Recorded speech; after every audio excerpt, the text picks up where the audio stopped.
দেশের বাজারে আবারও বাড়ল স্বর্ণের দাম। এবার প্রতি ভরিতে বাড়ানো হয়েছে ২,৬১২ টাকা পর্যন্ত। নতুন এই মূল্য বৃদ্ধির ফলে ২২ ক্যারেটের এক ভরি স্বর্ণের দাম বেড়ে দাঁড়িয়েছে ২,০৯,৫২০ টাকায়।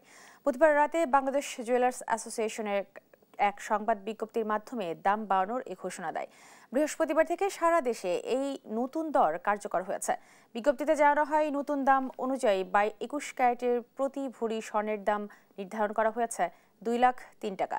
এছাড়া ১৮ ক্যারেটের প্রতি ভরি ১,৭১,৪২৬ টাকা এবং সনাতন পদ্ধতির প্রতি ভরি স্বর্ণ ১,৪২,৫৯২ টাকায় বিক্রি হবে। এর মাত্র একদিন আগেই মঙ্গলবার স্বর্ণের দাম কমানো হয়েছিল। ২৪ ঘন্টার মধ্যেই আবার বাড়িয়ে দেওয়া হলো স্বর্ণের দাম।